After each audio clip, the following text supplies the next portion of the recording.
Meus irmãos, saúdo a todos com a paz do Senhor. Amém. Os irmãos estão felizes com o Senhor Jesus? Graças a Deus, né? Pela oportunidade que o Senhor nos dá, pela noite de sono que Ele nos deu, pelo dia de trabalho que Ele deu a cada um que assim o fez, é que nós estamos para adorar a Cristo, glorificar o nome do Senhor e aprender mais da sua bendita e poderosa palavra. Aprender pela instrução do Espírito Santo de Deus. Meus irmãos, nós vamos falar hoje da parte 2 da sua apostila. Pode folhear ela aí, por gentileza. Fundamentos da identidade ministerial.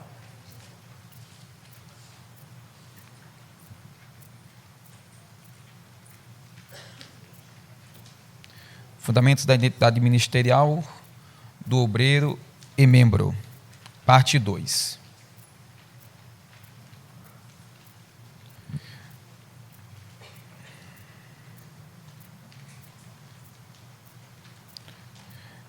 Nós vamos ler também um versículo bíblico para tornarmos por iniciativa. Segunda carta de Paulo a Timóteo, segunda de Timóteo, capítulo 3, versículo 16. Segunda carta de Paulo a Timóteo, capítulo de número 3, o versículo que nós ficaremos aleiturados é o versículo 16 e também o versículo 17.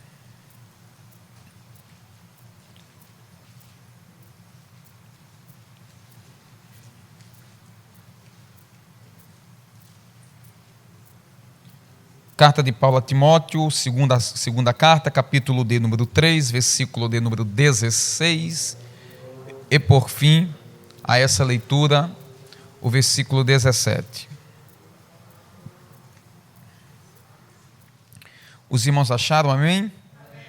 Está escrito assim, ou escrito está: toda a escritura divinamente inspirada é proveitosa para ensinar, para redarguir, para corrigir, para instruir em, versículo 17, para que o homem de Deus, para que o homem de que, igreja? De Deus. Seja perfeito, para que o homem de Deus seja perfeitamente instruído para toda boa obra. Aí você vai voltar aí, essa mesma carta, porém, o capítulo de número 1 e o versículo de número 9.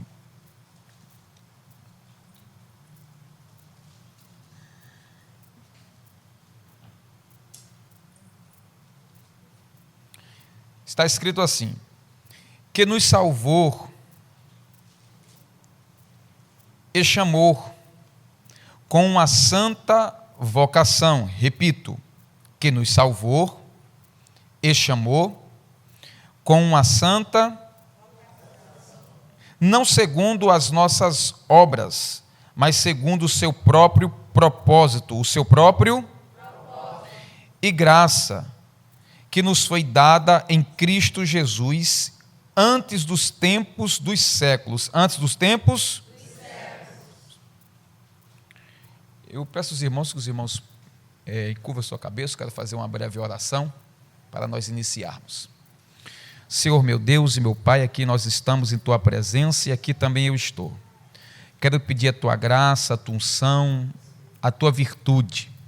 Dê-me inspiração, Senhor, para falar daquilo que não é meu, mas do que é Teu. E para falar do que é Teu, eu preciso da Tua graça, eu preciso da Tua inspiração. Dê-me, Senhor, desenvoltura, sabedoria, ciência do alto, para que eu possa, Senhor, desenvolver aqui, Senhor, o que for aprendizado, meu Deus, na Tua instrução pelo Teu Santo Espírito. Eu reconheço, meu Deus, aqui nessa hora, a minha total dependência do Senhor. Eu reconheço, meu Deus, que eu preciso da tua graça, da tua unção, da tua virtude, para que eu possa assim, meu Deus, nessa noite, ó Pai, ser usufruído por ti, e que eu possa assim, meu Deus, lecionar, palestrar para a tua igreja, para que a tua noiva, meu Deus, possa compreender e entender de fato, meu Deus, o que o Senhor tem para nós nesse segundo dia da nossa escola bíblica de obreiros e membros. Então, Senhor, espelha a minha mente, que não seja a minha inteligência, a minha sabedoria, o meu entendimento, mas que o Senhor tome conta, Pai, do meu cerebelo, meu Deus, e me dê graça, para que eu possa me lembrar, me dê luz, meu Deus, para que eu possa enxergar, me dê clareza, meu Deus, para que eu possa andar, para a glorificação e exaltação do teu santo e poderoso nome. É o que eu te peço e te agradeço, em nome do teu Filho amado Jesus Cristo. Amém. Meus irmãos, ontem nós iniciamos na parte 1, fundamentos da identidade cristã, e hoje nós vamos falar sobre os fundamentos da identidade cristã no ato ministerial para com o obreiro e o membro. O tópico 1 aí, ele tem uma identificação. Me auxilie aí, meu amado, no tópico 1 aí, da parte 2 aí. Se puder me emprestar um outro microfone, por gentileza, tá? Hoje eu vou pedir o auxílio do nobre companheiro aqui, que vai estar comigo aqui me auxiliando, em nome do Senhor Jesus, na leitura. Funcionou? Parte 2, o tópico 1 aí. Isso. Pode ficar sentado. Uhum.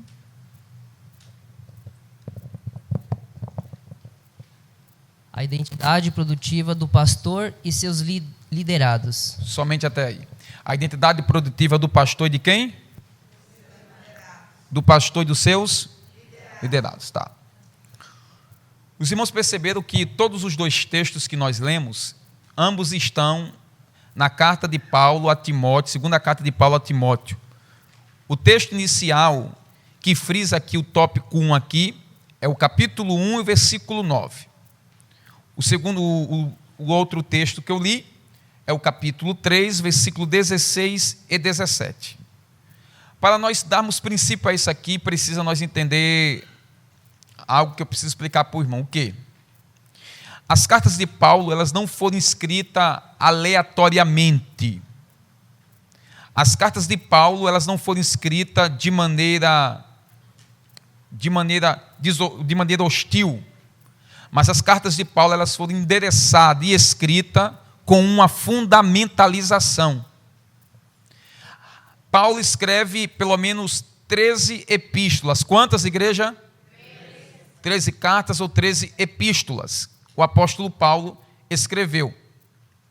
Essas 13 epístolas, elas são divididas, ela tem a sua divisibilidade em 4 grandes pilares. Quantos pilares?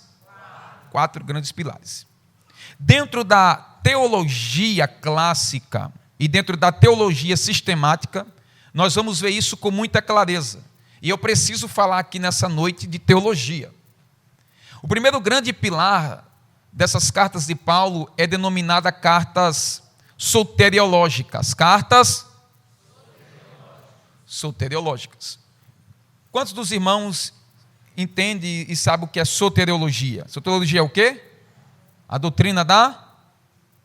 Soteriologia é a doutrina da salvação. É o estudo da doutrina da salvação. Essas cartas de Paulo iniciais, elas falam acerca disso. Ontem nós demos uma palhinha acerca do processo salvífico de Cristo em nossas vidas.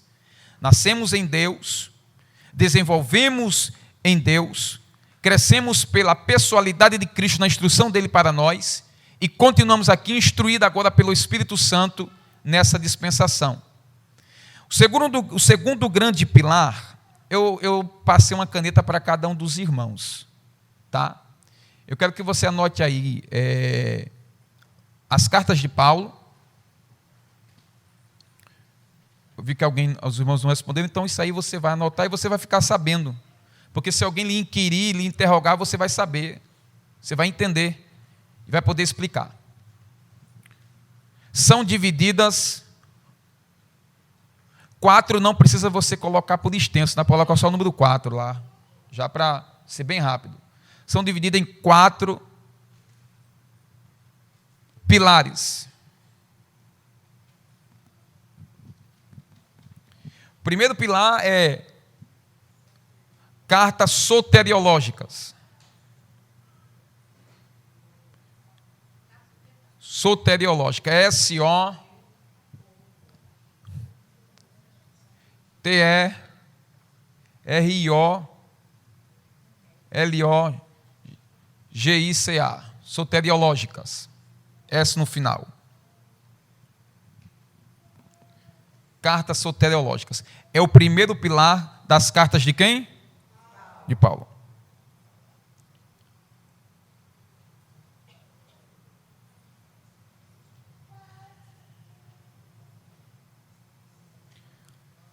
E soteriologia é a doutrina ou o estudo ou a doutrina da salvação.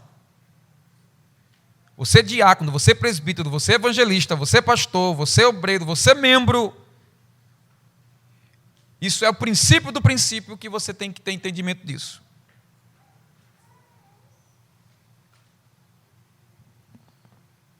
O segundo grande pilar das cartas de Paulo são denominadas cartas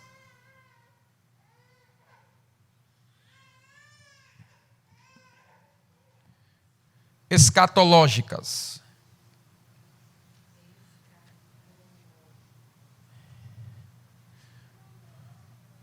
Com acento agudo no O. Escatológicas. A escatologia é o estudo ou a doutrina das últimas coisas. A escatologia, ela é a doutrina ou o estudo das últimas coisas. Irmãos, é muito importante você anotar isso. Porque se você só ouvir e não pontuar, ou pelo menos pegar, ou senão você pode pegar o seu celular e fazer um áudio aí e gravar também do mesmo jeito, para não escrever, para não demorar a escrita, né? Também pode ser. Mas você tem que inserir isso na sua mente.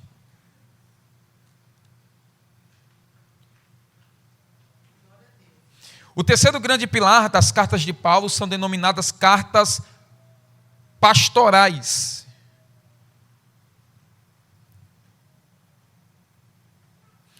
E aí as cartas pastorais, ela não é um estudo sobre o pastor, diferentemente dos outros 2 tópicos. As cartas, elas são denominadas cartas pastorais, porque Paulo escreve a obreiros com função pastoral. Quem são eles, pastor? Timóteo, Tito. Os irmãos devem saber que vai escrevendo e vai ouvindo, que Timóteo ele foi pastor lá na igreja em Éfeso. E Tito foi pastor lá na ilha de Creta. Olha, escute bem isso aqui. Escute bem. Se Paulo, instruído por Deus como líder, pega Timóteo e envia Timóteo para a ilha de Creta, e pega Tito e envia para Éfeso, não iria dar certo. Por quê, pastor? Porque o que Paulo faz, ele faz instruído pelo Espírito de Deus.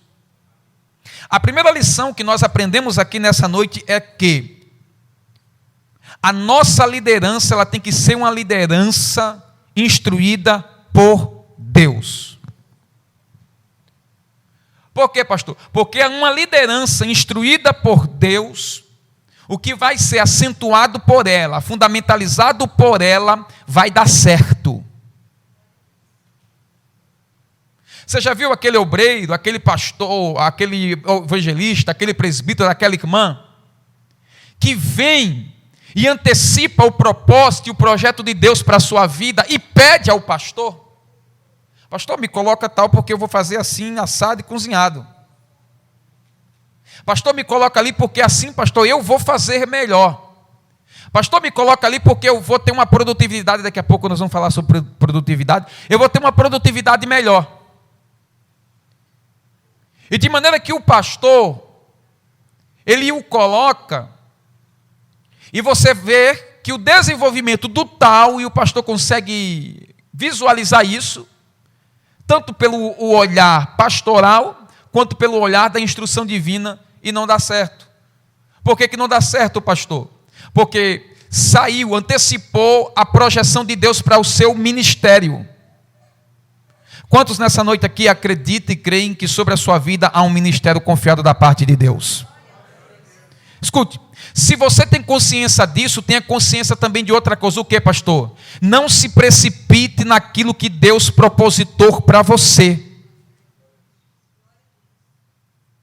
Quem tem que ver o que você é, quem tem que ver como você é, quem tem que ver a grandeza do que você é, quem tem que ver as virtudes ministeriais em você, é a liderança que está olhando para você. Pastor, mas não me vê, não me coloca, não me pontua, não me dá oportunidade. E aqui eu tenho um outro adendo, qual? Tem gente, irmão, que se assumir determinada posição, que se assumir determinada localidade, pastor Wesley, se assumir determinado posicionamento, presbítero Carlos, da forma que ele está, ele não vai se desenvolver como Deus queria que ele se desenvolvesse. Por quê? Porque ele não tem estrutura e não está preparado para assumir tal responsabilidade. Então, o que é, pastor? Então, primeiro, se capacite para potencializar aquilo que Deus confiou a você. Porque um homem e uma mulher capacitado por Deus, potencializado pela essência de Deus na vida dele, e adquirindo o conhecimento adequado para fazer aquilo que Deus o confiou, ninguém segura ele, ninguém segura ela. Eu vou usufruir de uma expressão aqui rústica, ele é uma labareda de fogo na mão de Jeová para Deus usar ele na obra de Deus. Para Deus usar ela na obra do Senhor. Porém, precisa-se de capacitação de Deus e humana.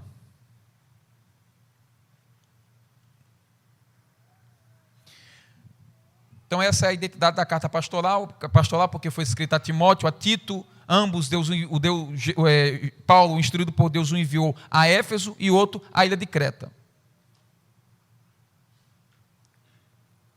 E por fim, as cartas de Paulo, o quarto grande pilar das cartas de Paulo, são cartas denominadas cartas da prisão ou cartas das prisões. Carta da prisão ou carta das prisões. E aí também não é um estudo ou doutrina de prisão. Aqui é porque essas cartas que Paulo escreve, ele escreve estando preso por causa do Evangelho de Jesus. E agora vamos identificar tais cartas.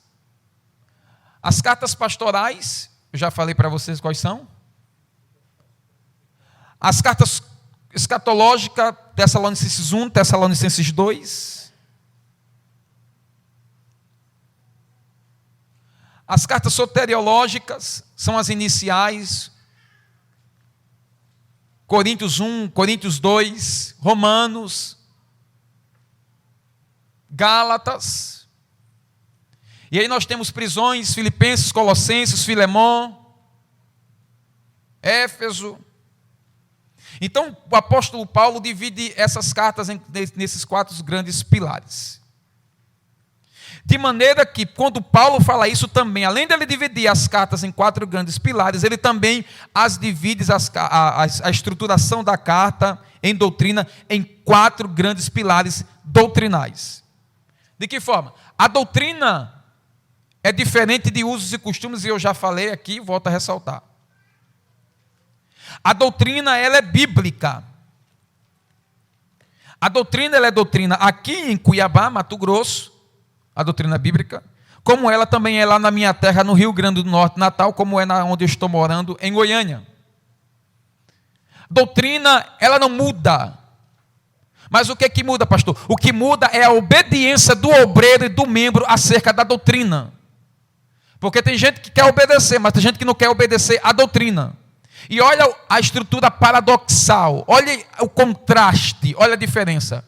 Tem gente que não quer, pastor Wesley, obedecer à doutrina bíblica,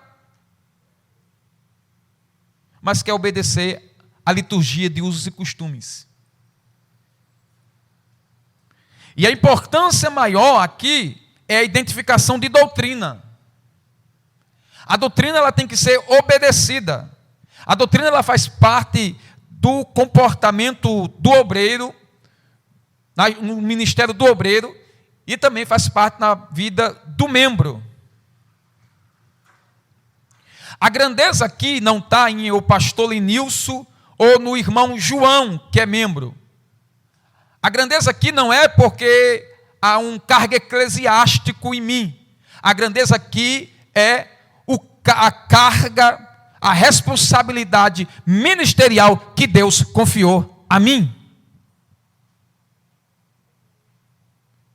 Então, o peso ministerial que Deus confiou ao pastor Wesley é diferente do peso e da carga ministerial que Deus confiou a você que está em uma determinada posição aí. E temos que ter essa compreensão, e essa compreensão é um espelho. Então a doutrina, ela em primeiro lugar, a doutrina ela é crida, você tem que crer na doutrina. A doutrina ela é confessada. A doutrina ela é ensinada. E a doutrina ela é praticada. Você crê, crie, acreditei. Depois que você crê, acreditou, agora você vai fazer o quê? Você vai praticar. Está praticando, está crendo, agora você vai fazer o quê? Você vai ensinar. E o primeiro de tudo é confessar. Vamos lá. A doutrina confessada é Romanos capítulo de número 10. Abra aí, Romanos 10, versículo de número 9. Carta de Paulo a Romanos, capítulo de número 10, versículo de número 9. Bem rapidinho, por favor. Eu já estou nas 8 horas. Já. Romanos, capítulo de número 10, versículo de número 9. A saber, se com a tua boca confessares ao Senhor Jesus. Somente até aí. A saber se com a tua boca confessar a quem? Então perceba que o princípio doutrinal ele é confessar. E confessar a quem? A Jesus. Você confessou a Jesus porque você creu.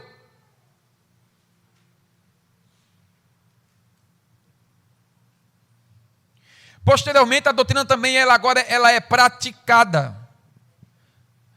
Tiago no capítulo 1, versículo 21, 22, ele vai dizer assim, olha, não sede só ouvintes da palavra, mas praticantes. Abra bem aí Mateus capítulo 7. Evangelho de Mateus capítulo número 7, versículo 24 a seguir. É um texto bem conhecido. Todo aquele, pois, que ouve estas minhas palavras e as pratica, será comparado a um homem prudente que edificou a sua casa sobre a rocha. Será comparado a um homem prudente que edificou a sua casa sobre quê? Sobre o quê? Sobre a rocha. E é aquele que ouve que faz o quê? Que pratica. Perceba que o texto, quando Jesus ensina em 7 de Mateus, no Sermão da Montanha, e o que Tiago, meu irmão de Jesus, na sua carta, na sua epístola, capítulo 1, versículo 21 e 22, ele traz essa unificação doutrinal. Então você tem que confessar, você crer, você pratica e você ensina. Ensina por quem, pastor? Por intermédio de quem? Por intermédio do Espírito Santo de Deus. Se o Espírito Santo de Deus não lhe dá capacidade e capacitação para você ensinar, você ensina fragmentado e distorcido daquilo que está escrito. É por isso, escute bem isso aqui, viu?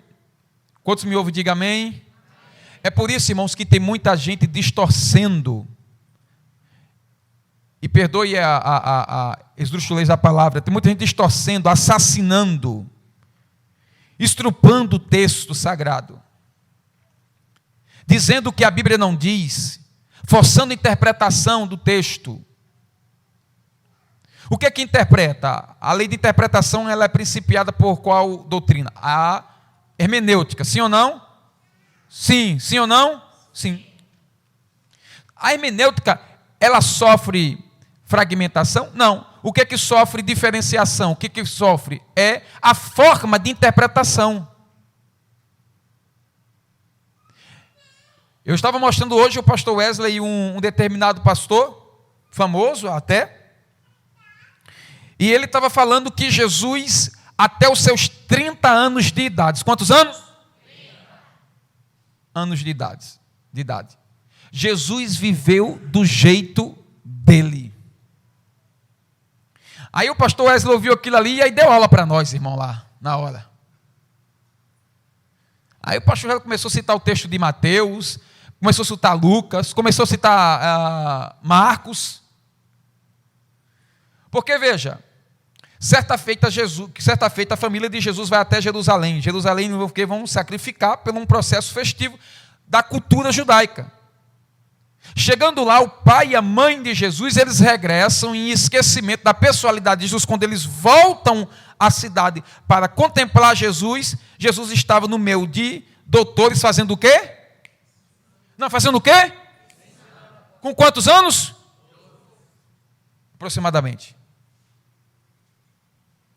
Então, perceba que Jesus, além disso, isso é no texto de Mateus. No texto de Marcos, ele é aplicado com mais ênfase, que o pastor Wesley até me lembrou. Além de ele estar ensinando, e ele explica para os pais dele o que ele estava fazendo.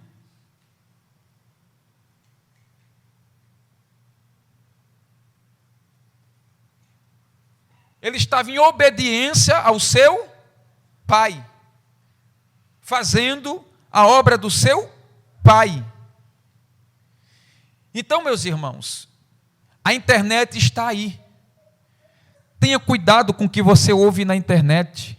Você tem um pastor, às vezes dificilmente eu estaria aqui todo, mas você tem um pastor que conhece da palavra, conhece da Bíblia. Pastor, eu vi isso, vi aquilo, pastor, isso aqui está certo. Consulte teologicamente o seu pastor, o seu líder, aquele que está de frente a tal departamento. Porque hoje, meus irmãos, são falas de pessoas que têm fama, e aí se colocam lá, hoje é denominado, como é que é denominado aquela pessoa lá que é alguma coisa digital, como é que é o nome? Desculpa. Influência digital. Aí você percebe que aquele influência digital, ele tem um poder, uma força opinatória de opinião. Ele fala e logo quando ele fala, está certo, está correto, está errado não. E não é bem assim. Por quê, pastor? Porque o que tem que dizer se está certo ou está errado é a Bíblia. Você tem que consultar a palavra de Deus. A sua identidade cristã ministerial, no obreiro e no membro, ela é pujante, fundamentalizada na palavra de Deus, na Bíblia. Porque eu, porque você, porque nós, cada um de nós, temos essa firmeza, porque o texto do capítulo, veja aí, o capítulo 3 e 16 de 2 Timóteo. Toda a Escritura é divinamente inspirada por Deus, apta a instruir, a redarguir, a ensinar em justiça. A Bíblia te instrui, a Bíblia te ensina, a Bíblia te mostra o caminho. Mas é mais fácil hoje, escute bem, é mais fácil hoje para muito obreiro está na internet, olhando o que o camarada falou na internet, aí ele vem pegar a oportunidade dele aqui, e ele fala, não cita a fonte, e o que ele fala não tem fundamentalização verdadeira, à luz da palavra. Por quê, pastor? Porque o que ele está falando é terceirizado de quem, pastor? De uma mente humana. Guarde isso daqui, ó. Guarde isso daqui, nunca mais esqueça isso que eu vou falar aqui agora. O pregador, o ensinador, o obreiro, o pastor, o servo de Deus, a serva de Deus, ele tem que entender que ele e ela é reprodutor do que está escrito. Não é a sua mente que tem que dizer, não é o acho, não é o achismo, o achólogo. Eu acho, eu estou pensando assim. E o que você acha, o que você está pensando, está escrito, está na palavra de Deus?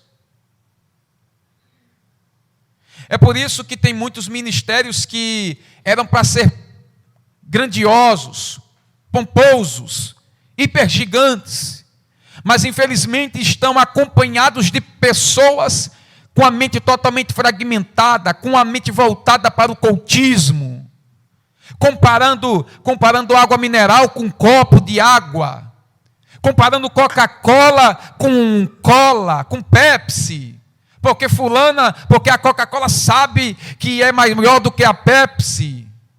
E aí alguém pega isso e abraça e dá glória a Deus e dá aleluia com essa metodologia de ensino coach. O ensino verdadeiro, o ensino sustentável, o ensino que sustenta o crente é o ensino da palavra de Deus, a palavra do Senhor. Irmão, escute bem. É bom, escute, é bom a gente às vezes sair, comer uma picanha, sair, comer algo diferente. Mas o que sustenta a gente é o feijão com arroz. É aquela comida ali do dia a dia, é isso que sustenta a gente. Então o que sustenta o crente, irmão, porque é profundo. Eu conheço as profundidades. Venha comigo, porque comigo você vai aprender, você vai saber, você vai ouvir o que você nunca ouviu. Eu vou te revelar. Eu vou falar do que está nas entrelinhas, irmãos. O que é para ser revelado, já está revelado. Nem anjo, nem homem, nem ser humano algum pode induzir ou falar algo que esteja além da palavra, além do que está escrito. E o mesmo Paulo disse que seja anátema. Então, essa é os 4 pilares das cartas de Paulo, os 4 grandes pilares, as doutrinas, e aqui o capítulo 1, versículo 9 de Timóteo. Leia por gentileza aí. Está aí na sua apostila aí, abaixo do tópico 1. Sabendo isto, que a lei não é feita para o justo. Que a lei não é feita para quem? Para o justo. Mas para os injustos e obstinados, para os ímpios e pecadores, para os profanos e irreligiosos, para os parricidas e matricidas, para os homicidas, para os fornicadores. Esse texto é qualquer? E o anterior, 9, de quê? Não, é 2 Timóteo, por gentileza.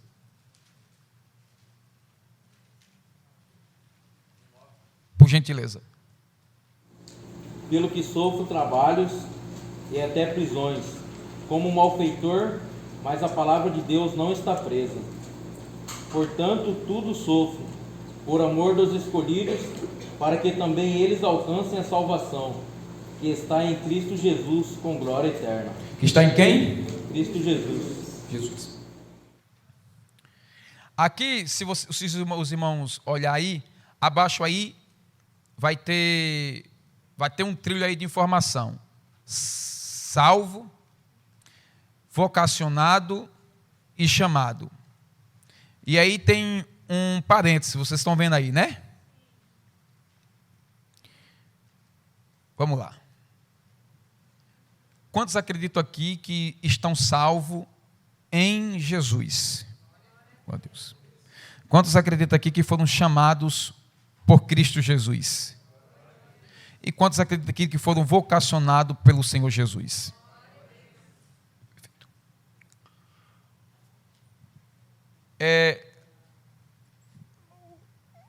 A classificação textual do capítulo 22, 14 a Mateus, ou mesmo quando Marcos também fala,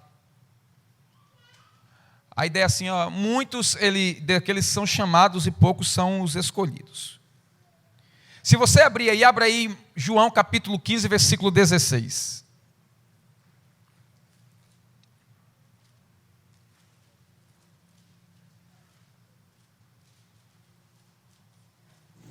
Não me escolhestes vós a mim, mas eu vos escolhi a vós, e vos nomeei para que vades e deis fruto, e o vosso fruto permaneça, a fim de que tudo quanto em meu nome pedirdes ao Pai, Ele vos conceda.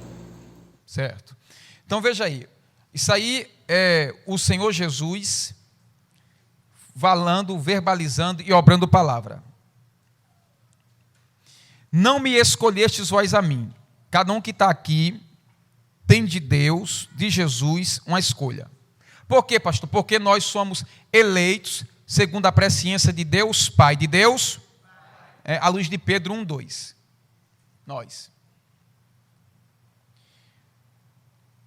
De forma que, além de sermos escolhidos, eleitos, chamados e vocacionados. Chamados para a obra. Vocacionados para um propósito dentro da obra. Chamados para a obra, vocacionados para um propósito dentro da obra. Abra aí Atos dos Apóstolos, capítulo 13. 1:2. Isso mesmo. Na igreja de Antioquia, pode falar. Havia alguns profetas e doutores, a saber, Barnabé e Simeão, chamado Níger e Lúcio, Cirineu e Manaém, que fora criado com Herodes, o tetrarca, e Saulo. E servindo eles ao Senhor, e jejuando, disse o Espírito Santo: apartai-me a Barnabé e a Saulo, para a obra a que os tenho chamado. Apartai-vos a Barnabé e Paulo, Saulo, para a obra que vos tenho. Quem foi que separou eles? Está no texto aí, irmãos, aí, ó, o versículo de número 2. Quem foi? O Espírito Santo. O Espírito de Deus. Pastor, mas quem escolhe não é Jesus? Qual é a representatividade aqui conosco da pessoalidade de Jesus? Espírito Santo, certo? Por que, pastor, Espírito Santo? Alguém até disse assim, pastor, como é que o senhor consegue provar isso? Vamos lá. Vocês estão lembrados do capítulo de número 1 de Atos dos Apóstolos? O texto aí vai dizer que Jesus, ele foi assunto ao céu. No capítulo 1 de Atos dos Apóstolos, salvo engano, 9 a 11. E o 3 também posteriormente. E o melhor de tudo é o seguinte, é o versículo de número 2 e 3. Capítulo 1, 2 e 3 de Atos dos Apóstolos. É importante esse versículo aí. Até o dia em que foi recebido em cima, depois de ter dado mandamentos pelo Espírito Santo. Só um minuto. Até o dia que foi recebido em cima, quem? Jesus. E depois ter feito o quê, meu amado? Ter dado o quê? Mandamentos por quem? Por intermédio de quem? Do Espírito Santo. Escute bem. Jesus, ele é assunto ao céu, ele sobe. Quando Jesus sobe, o Jesus que sobe antes da sua morte e ressurreição, ele lá atrás, no capítulo de número 14 de João, ele diz assim, ó, é o seguinte, olha, vai vir, e quando vier, o Espírito Santo, que é o Espírito da verdade. Aí ele continua, ele é o Consolador, o Paracleto divino. Jesus está afirmando o quê? O Cristo Jesus sobe, o homem físico sobe, transformado no corpo glorificado, e o Espírito Santo desce. E o texto fala que ambos são consoladores. Porque Jesus fala, outro consolador. Jesus é consolador, assim como o Espírito Santo é consolador. E o Espírito Santo, que é consolador, juntamente com o Senhor Jesus, eles trabalham a favor da obra e da igreja de Deus, para glorificar o nome de Deus. Por quê, pastor? Por que esse espelho? Eu anotei algo aqui muito interessante sobre essa situação. E eu vou partilhar aqui com os irmãos. Para os irmãos poder compreender. Aqui. Deus, o Senhor, que chama eu, você, nós, vós, vocaciona eu, você, vós, nós, escolhe eu, você, nós, vós, para uma grande tarefa. Pastor Wesley, o Deus que lhe chamou para essa grande tarefa é o mesmo Deus que dá as ferramentas necessárias para o Senhor executar essa grande tarefa que Ele lhe confiou. É o mesmo Deus, pastora Valdete, que dá as ferramentas necessárias para a amada irmã executar a tarefa que Deus lhe confiou. Tem tarefas que são mais árduas, que são mais pesadas. E aí você tem que ter a compreensão de que 8,14 de Marcos, ter compreensão de 7 de Lucas, o que é? Quando Jesus falou, meu irmão, Jesus não deixou ninguém enganado. Jesus disse, quem quiser vir após mim, negue-se a si mesmo, tome a sua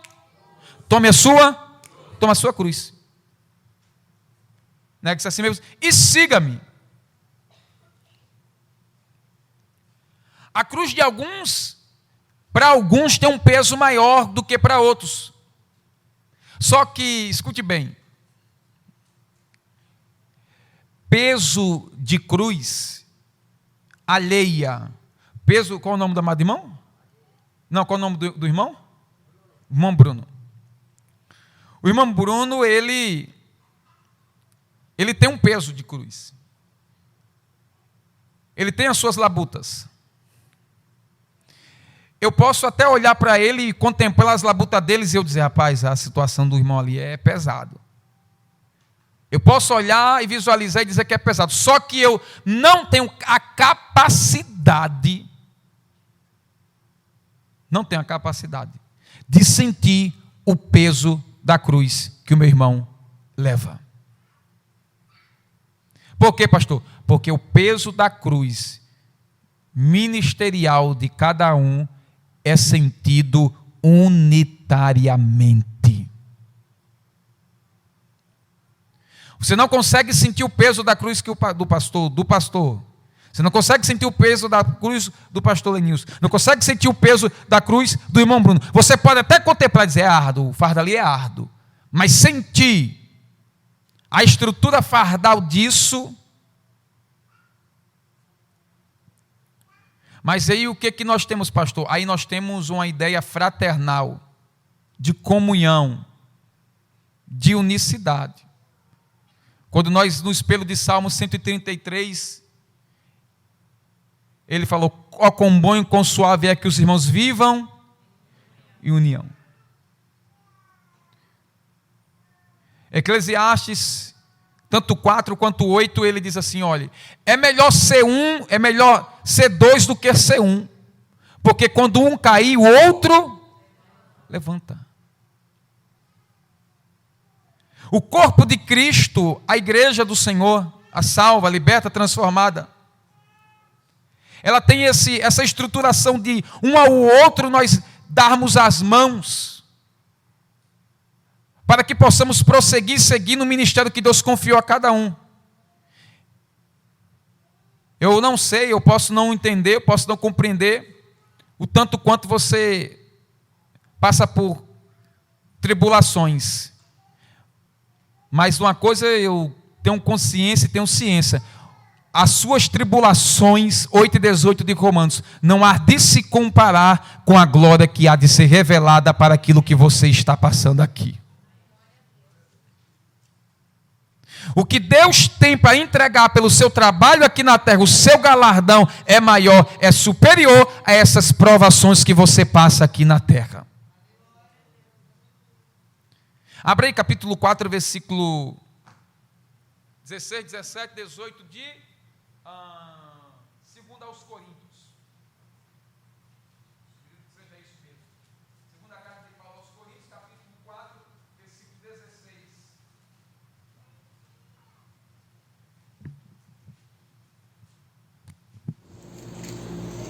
Por isso nunca ficamos desanimados, mesmo que o nosso corpo vá se gastando.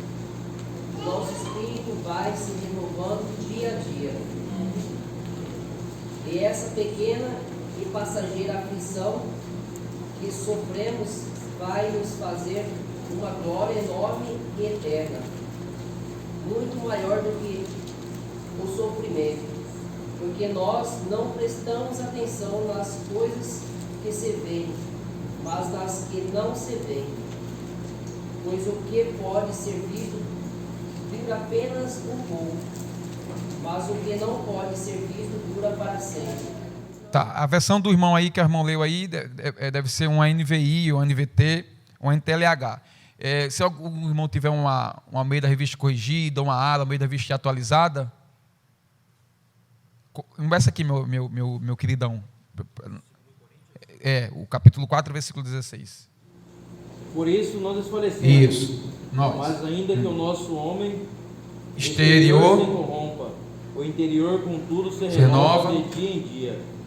Porque a nossa leve e momentânea tribulação produz para nós um peso eterno, de glória muito excelente, não atentando-nos nas coisas que se veem, mas nas que se não veem, porque as que se veem são temporais, e as que se não veem são eternas. São eternas.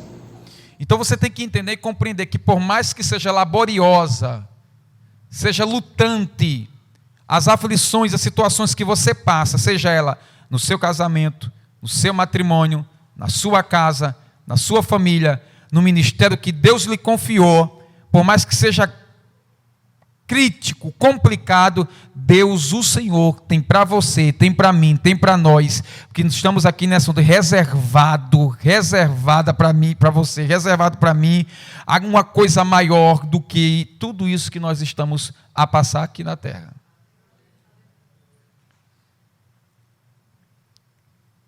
Por isso que servir é importante. Por isso que é importantíssimo servir. Se os irmãos caminhar aí, ele é salvo, você pode, preencha aí para mim aí, salvo, bote aí sim, bote aí por gentileza aí. Vocacionado da mesma forma, chamado da mesma forma.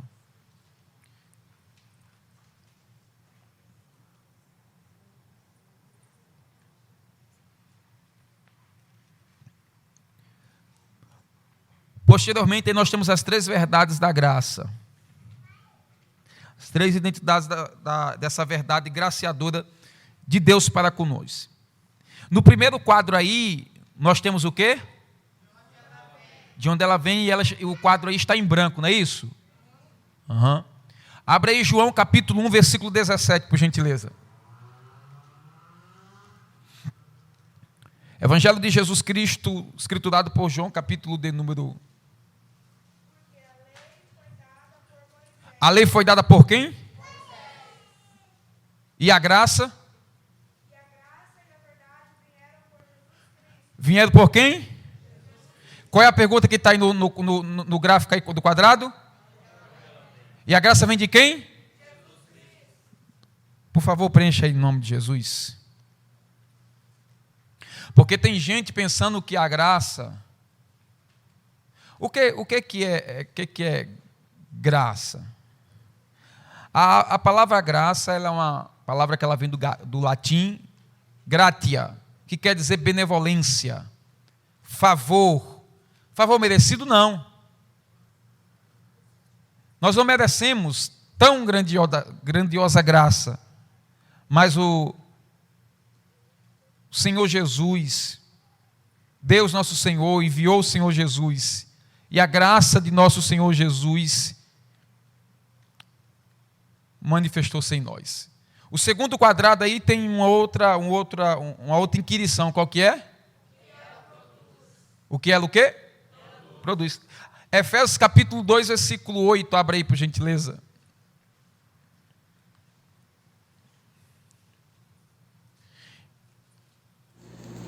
Porque pela graça sois salvos, por meio da fé, e isto não vem de vós, é dom de Deus. Repete novamente, minha amada, por favor. Vamos lá? Porque pela graça sois salvos, Porque pela graça nós somos. Continua. por meio da fé. Por meio de quem? Só um minuto aqui, vamos lá.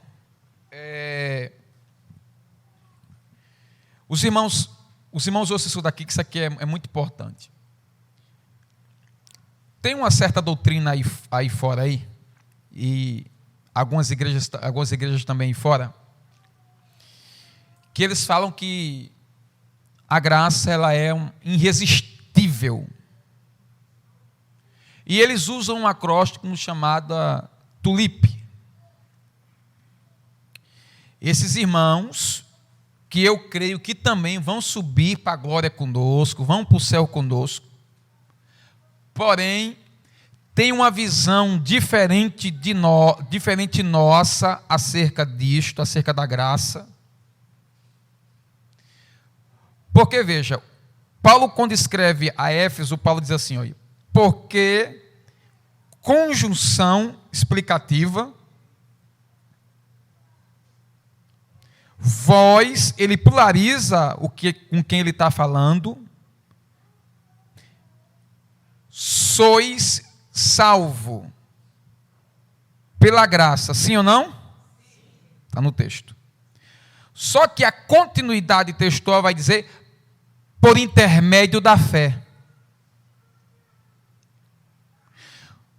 O que faz essa graça ser uma base é o fundamento chamado fé.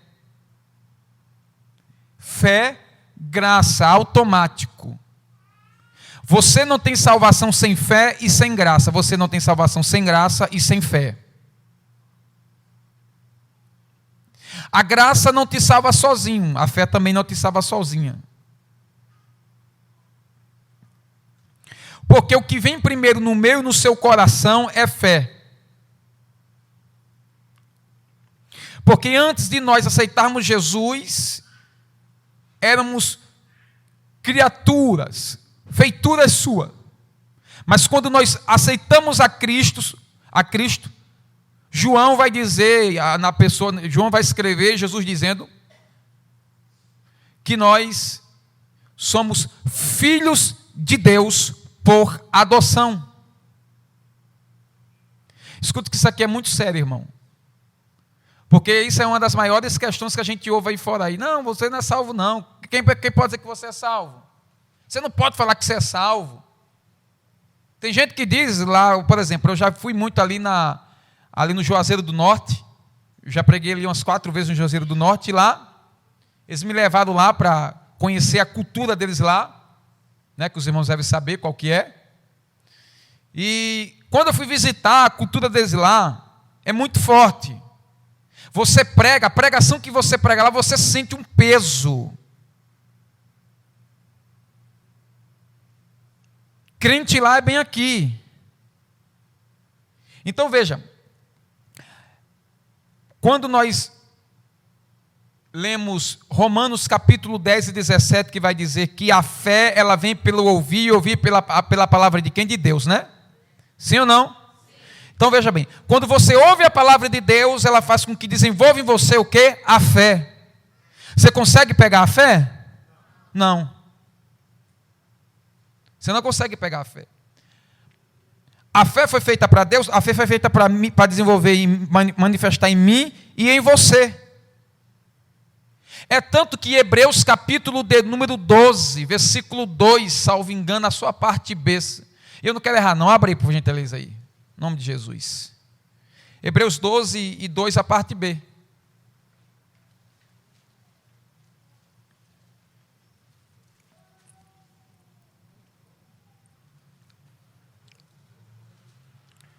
É isso aí mesmo, com certeza.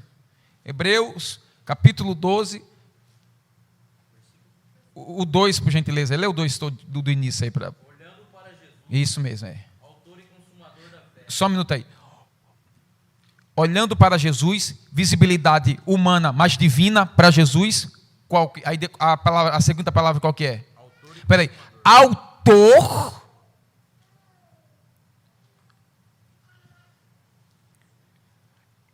Autor, ele é o que fez, é o que formou, é o que criou, é o que formalizou. Autor e consumador.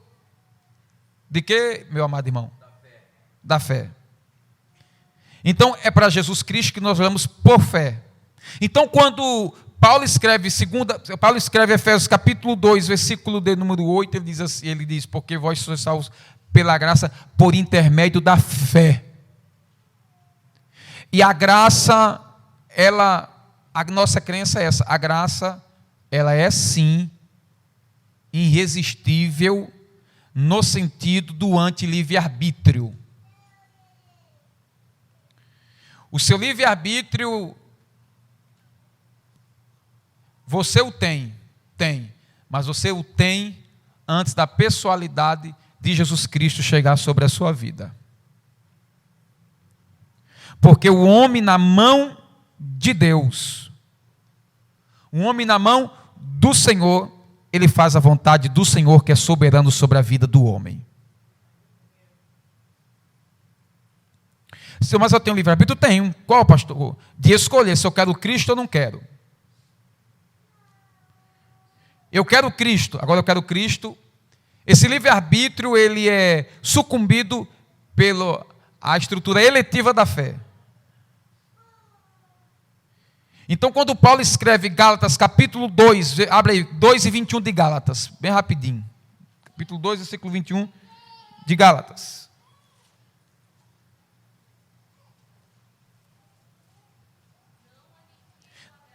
Não faça o quê? Não faz o quê? Ele não o quê?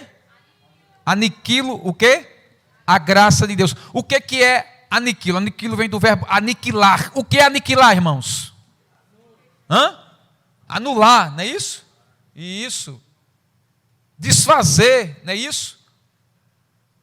Então Paulo está dizendo, eu não aniquilo a graça de Deus. Por que Paulo diz que não aniquilaria a graça de Deus? Porque ele foi agraciado em Deus e por Deus lá em Atos dos Apóstolos 9, e ele recobre esse acontecimento no capítulo 22. E aí eu quero falar aqui para os irmãos uma coisa, escute aqui, irmãos. Paulo nunca caiu de cavalo nenhum não, tá? Paulo não caiu de cavalo, não tinha cavalo.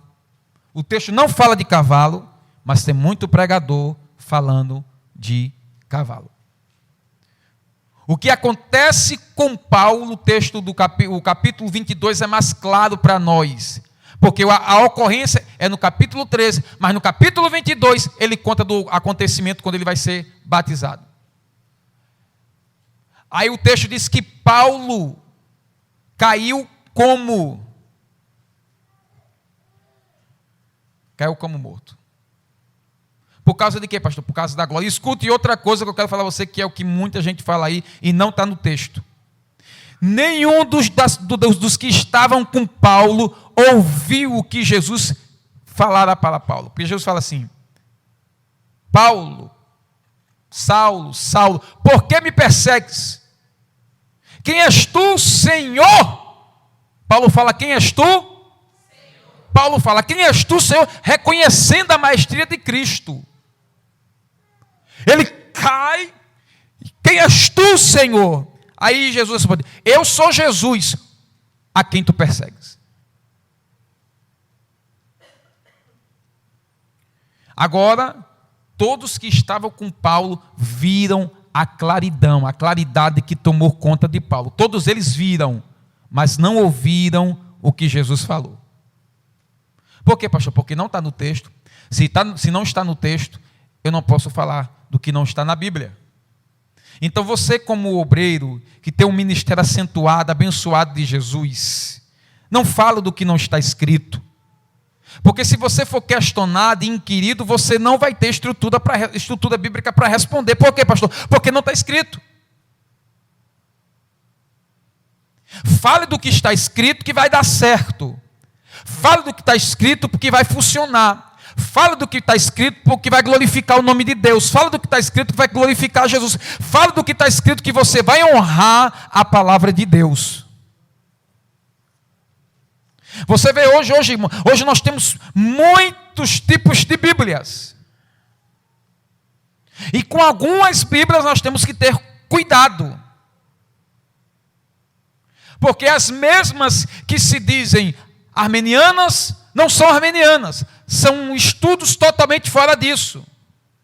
São estudos que não têm a mesma crença que nós. Missões, urgência de Deus. Não é isso, pastor? Pois é.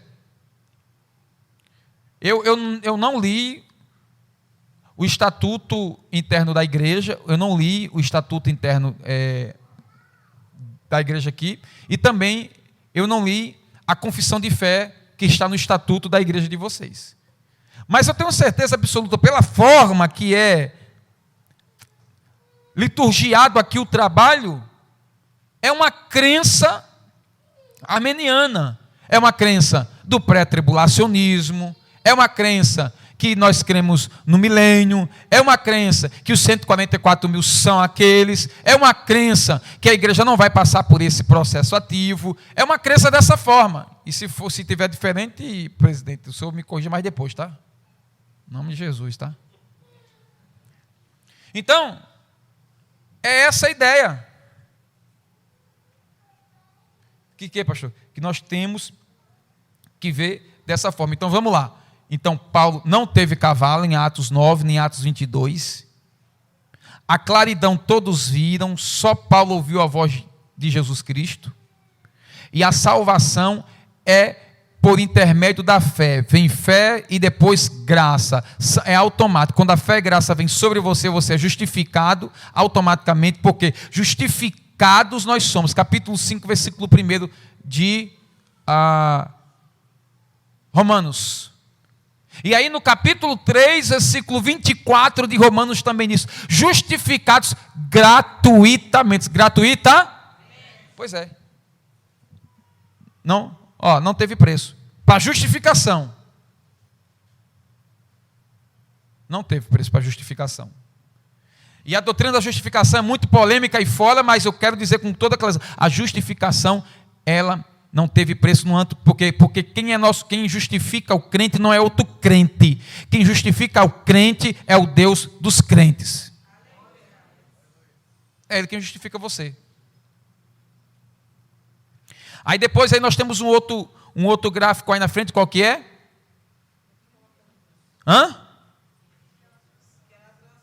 É, exatamente, o que produz já foi, ela produz o quê? Salvação. O que ela transforma? Ela transforma o quê, pastor? Ela transforma a minha e a sua vida. Pode pontuar aí. Aí você pode botar, no primeiro você pode botar a referência bíblica, capítulo 1, versículo 17 de João. No segundo você pode botar Efésios capítulo 2, versículo de número 8.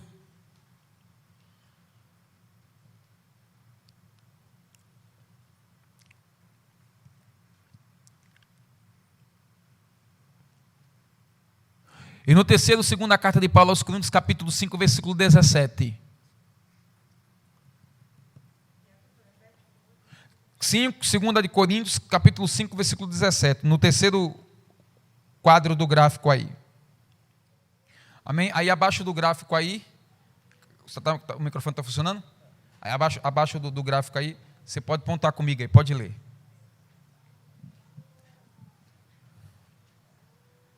Aqui, ó. Voltando para cá, aqui, ó.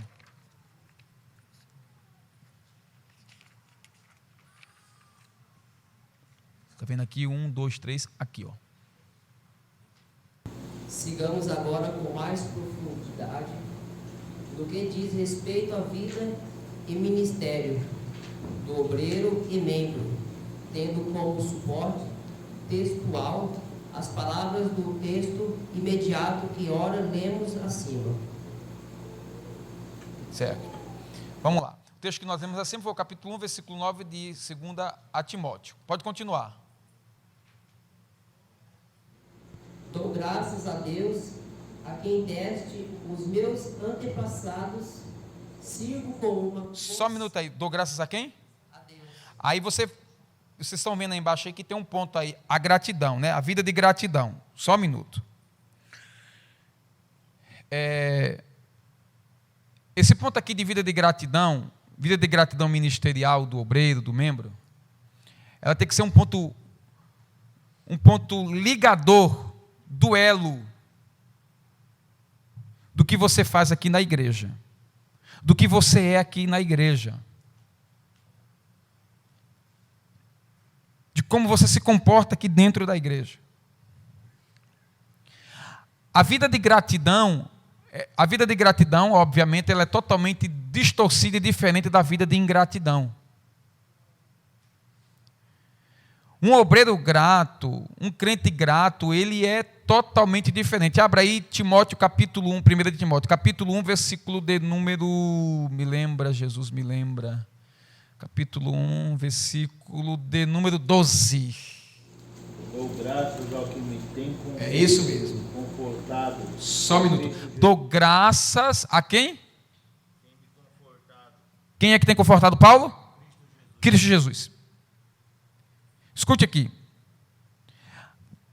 Na Bíblia, o crente tem três estruturações de conforto. Quantas estruturações de conforto? 3. O crente tem o conforto e o consolo divino, Pai, Filho e Espírito Santo.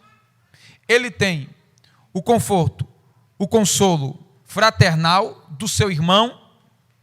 E, por fim, ele tem o conforto e o consolo pessoal de como ele está.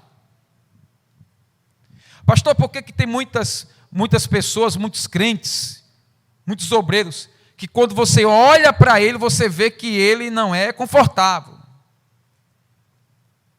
Porque, escute bem, o pai, ele conforta, o irmão, ele conforta, mas se você não tiver esse autoconforto para contigo, para com você, a perspectiva de você caminhar pelo processo que Elias caminhou é muito grande. Elias, ele pediu a morte. Olha o ministério deste homem. Um homem que Deus, o Senhor, usufruíra, usara tremendamente, mas em determinado momento do seu ministério, por situações que ele estava passando, ele pediu a morte.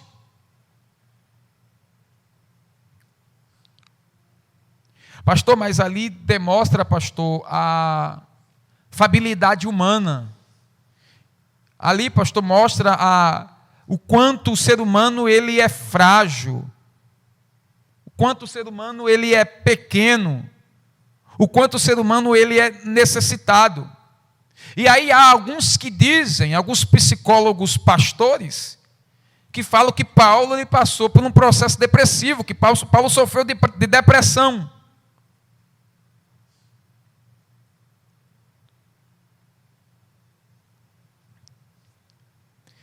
E a atualidade, muitos pastores, muitos obreiros, muitos homens passam a falar desse convívio depressivo, depressão. Porque é da pressão à depressão. E aí aqui eu quero dar eu quero dar não um conselho, porque há um adágio, né, acerca do conselho, e eu não vou falar, mas eu quero dar uma instrução para você, irmão, para você, irmã, para você, obreiro, para você, servo, para você, serva, para mim, pastor, para nós, pastores, para nós, presbíteros, diáconos, evangelistas. Qual, pastor? Tenha um tempo, um período de lazer com você, em você, para você, com a sua família. Por quê? Porque se você ficar nessa rotina contínua que você está, de fato, vai chegar um momento que você não vai suportar. Você vai se angustiar, vai ficar complicado, vai ficar complexo. A sua mente, ela não suporta, a sua cabeça, a sua mente, ela não suporta tanta pressão. Porque é filhos, é esposa, é igreja, é trabalho, é mãe, é pai, é avó, é avô. Um liga, outro fala, outro manda um áudio, e aí você, e tudo isso se acumula em você, e se você não tiver uma desenvoltura ministerial e estrutura para entender que você precisa, irmãos, olha, escute bem, férias, isso aí não é coisa para rico não, irmão, ou melhor dizendo, isso não é coisa só para os ricos não. Cada um que trabalha aqui tem certeza absoluta que lá no seu trabalho, lá na sua empresa que você trabalha, você chega um determinado mês que você tem as suas férias. Aí no meio das suas férias ele não tira, não, ele continua no mesmo impacto, na mesma coisa, na mesma situação, mesmo volume. E ainda tem aqueles que nas férias vendem as férias. Não, eu vou vender minhas férias para que não para ganhar um dinheirinho a mais. Deixa eu te falar. O seu dinheiro, vou repetir, o seu dinheiro, ele, por mais estrutura monetária que ele tem, ele não consegue comprar a sua paz de espírito. Se você não olhar, não visualizar e não entender que você precisa de um tempo, você precisa desaparecer um pouco, você precisa fazer alguma coisa diferente dessa rotina, você não vai suportar.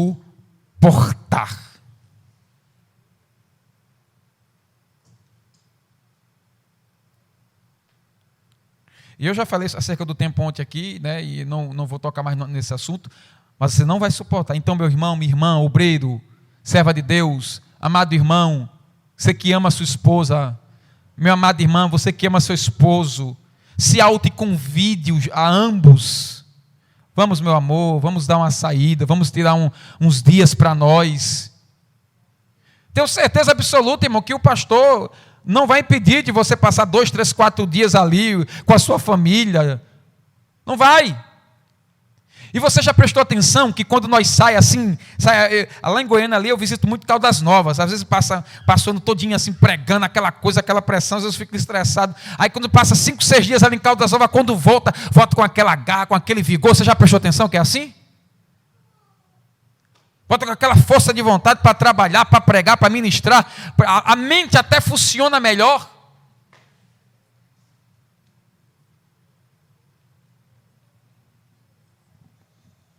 Então se faz necessário você ter esse tempo hábil para você. Então esse processo, voltando a esse processo ativo, seja grato, tenha gratidão. Continue lendo o versículo aí, meu amado, por gentileza aí.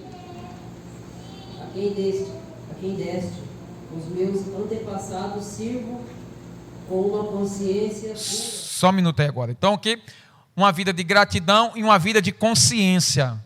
Consciência de quê, pastor? Que eu tenho que ser grato. Consciência de quê, pastor? De que eu estou fazendo, do que eu estou servindo, do que eu estou laboreando.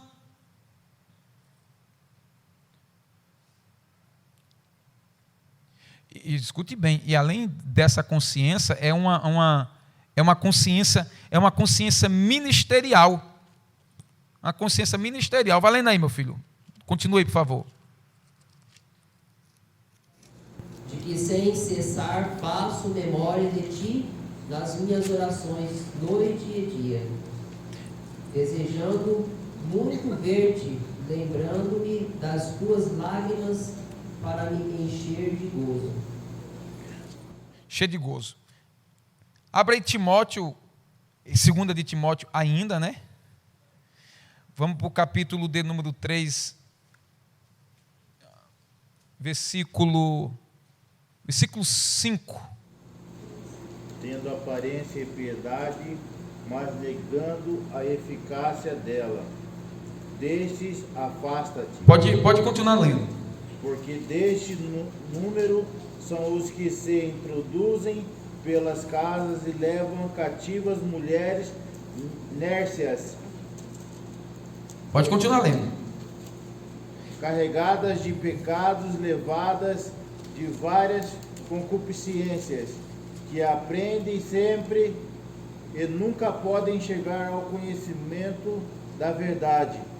E como Janes e Jambres resistiram a Moisés, assim também estes resistem à verdade, sendo homens corruptos de entendimento e réprobos quanto à fé.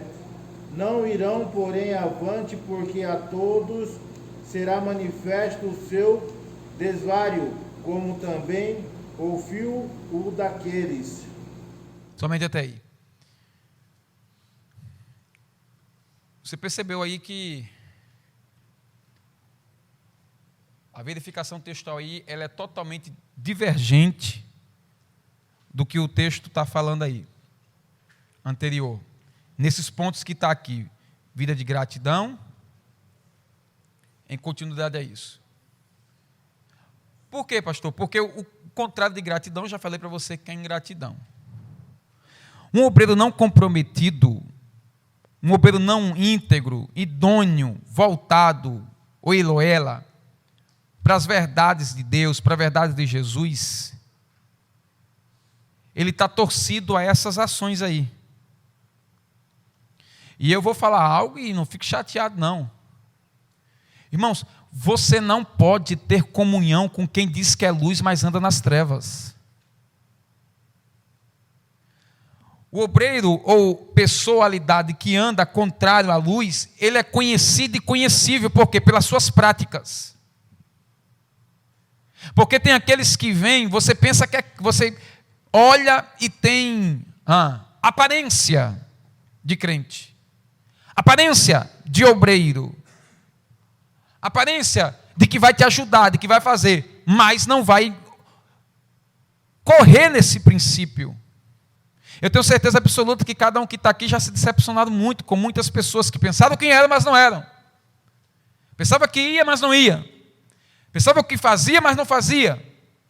Porque falar com a boca é muito fácil. Eu faço, eu sou assim, eu faço, eu trabalho dessa forma, pastor, eu conheço isso, pastor, eu quero fazer, meu liderado, eu estou aqui, eu posso fazer tal. E quando você empenha ele no trabalho, você vê o que ele, de verdade, o que ele está querendo. Na verdade, ele não está querendo trabalhar, na verdade, ele quer se posicionar naquilo que Deus colocou você posicionado.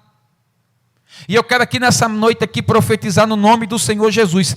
Aonde Deus te colocou, na cadeira que Deus te colocou, só quem tira você é Deus, para a glória do nome de Deus. Quem te colocou foi Deus, quem te firmou foi Deus, quem te ficou aqui foi Deus. Fique no lugar que Deus te colocou, porque aí Deus vai te honrar no ministério que Ele te confiou, para a glória do nome de Jesus.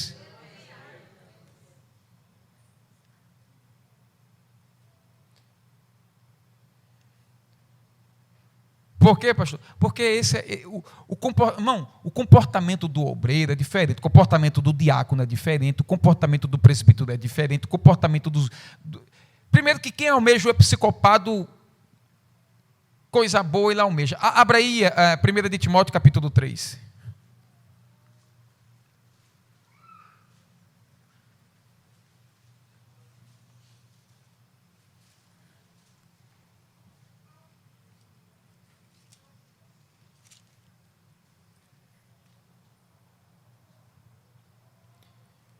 Fiel é o quê?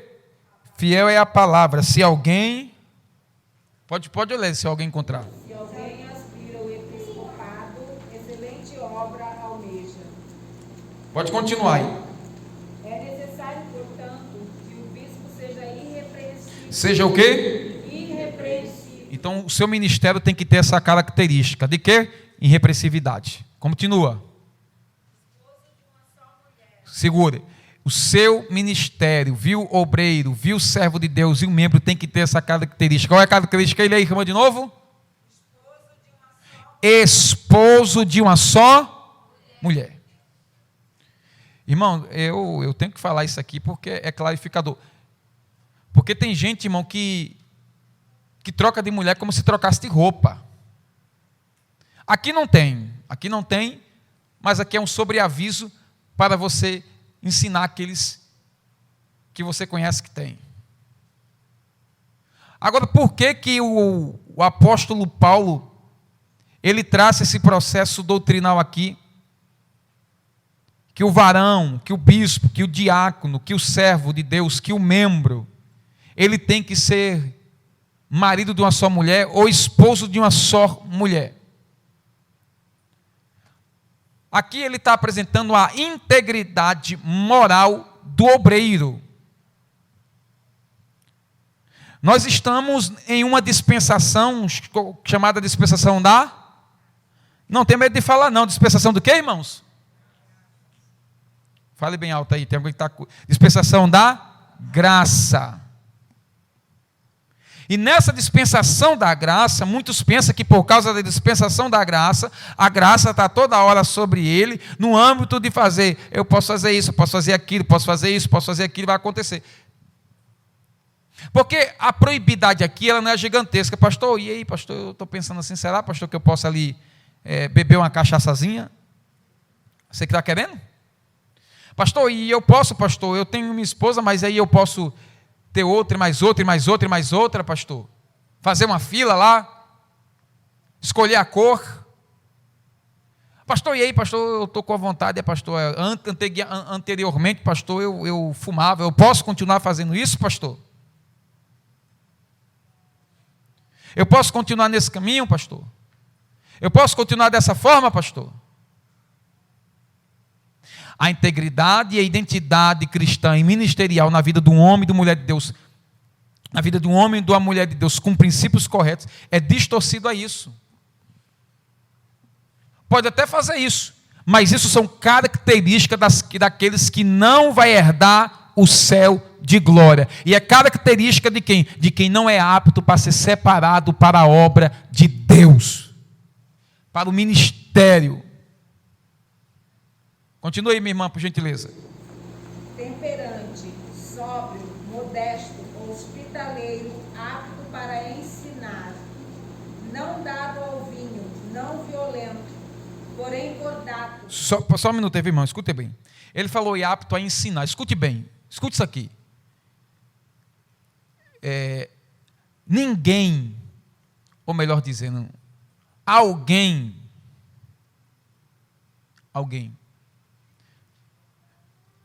não sabe de nada a ponto de não saber alguma coisa que ele possa ensinar. Cada um que está aqui, inclusive eu, todos nós que estamos aqui, nós temos sim algo novo para aprender. E tem pessoas aqui, eu estou aqui, mas tem pessoas aqui que podem muito bem em determinada área passar um ensinamento para mim. Então, eu estou aqui não é porque eu sou maior ou melhor do que você. Eu estou aqui porque eu me capacitei, me preparei para isso daqui, e aqui você também está aqui, você tem algo para ensinar para alguém. Por quê? Porque a sua chamada não é uma chamada ao léu, Deus lhe chamou com um propósito. Deus chamou você também para ensinar. Mas antes de ensinar, você serve, você obedece, você se prontifica, você se postula, você se identifica para que essa obra possa continuar se desenvolvendo em você.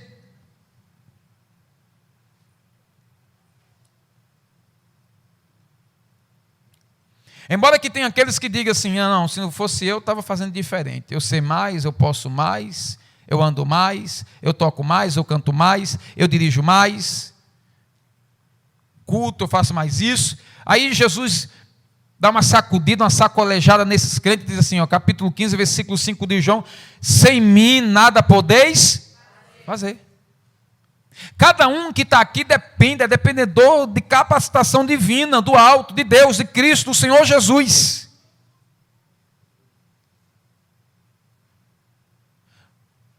Você está aqui nessa noite, na sua concepção, você está crescendo, sim ou não? Por quê? Porque esse crescimento metodológico, por essa forma, vai fazer com que você capte alguma coisa, para além de você crescer no que diz respeito ao ensino, você poder ensinar outro. Pode continuar, irmã, no nome de Jesus. Capítulo 3, acho que é o versículo 4, 5 agora, né? 3. Inimigo de contendas, não avarento, e que governe bem a sua própria casa. Que governe bem a sua própria casa. Escute bem. O governo da casa, o governar a casa aqui não é uma espécie de ditadura. A sua casa não tem que ter uma ditadura. O seu lar não tem que ser uma ditadura. O seu lar tem que ser denominado um lar cristão. Um lar de comunhão. Comunhão matrimonial, comunhão entre filhos. Porque há uma diferença, irmãos, há uma diferença do que é família. Eu me casei, isso aqui eu não tenho vergonha de falar, eu me casei donzelo, né, irmão? Me casei virgem, junto com a minha esposa. Quando eu me casei com minha esposa tinha 17 anos. E eu tirei ela da casa dela, os pais dela tiveram que ir fazer o processo de assinatura também, porque ela era de menor na época. E quando eu tirei a minha esposa dentro da casa dela, me casei com a minha esposa, ali nós formamos uma família. E aí vieram as nossas flores, o fruto do nosso amor, a Ruth e a Raquel. E formou assim a nossa família, a identidade familiar.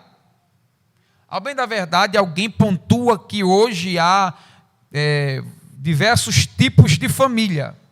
Mas a família bíblica, a família à luz da palavra de Deus, é isso: homem, mulher, uma só carne, e seus filhos, que são descendentes do homem e da mulher. Por quê? Por coabitação entre um e outro nasceu o homem e mulher, nasceu os filhos.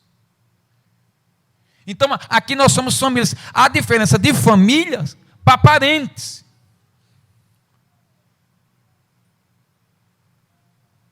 Porque a sua prioridade é com a sua casa, é com a sua família. Porque tem crente que casou, tem obreiro que casou, mas ele não saiu da casa da mãe ainda. E quando eu falo ele não saiu da casa da mãe, não é porque está morando com a mãe e com o pai. Que não saiu da casa da mãe é no sentido de postura, que parece que ainda é um adolescente, uma criança. Ele briga com a esposa, debate com a esposa, discute com a esposa por causa da mãe, por causa do pai. E tem dificuldade de entender que a família dele agora é que a família dele. Escute bem. Respeitabilidade aos pais perdura seus dias na terra. Perdura, porque tem sogras, tem sogros, tem pessoas dessa forma, que é um pouco complicado, irmão, que você tem que saber lidar, tem um jogo de cintura. Porque o casal casou, aí tem que dizer, você tem que fazer assim, tem que fazer assado, tem que fazer cozinhado. Lá em casa tem uma cunhada minha, irmã da minha esposa, que ela queria dizer tudo que a gente tem que fazer, como é que a gente tem que fazer, que forma é que a gente tem que andar, da forma que a gente tem que ter, de forma aérea, que jeito era, tome cuidado com isso, com aquilo, mandar em tudo. Mas aí quando passou-se um tempo, eu disse, aqui é dessa forma, é desse jeito, é com essa formulação. Por quê? Porque o seu lar, ele tem que ter uma identidade, a identidade familiar. Você, seu esposo e você.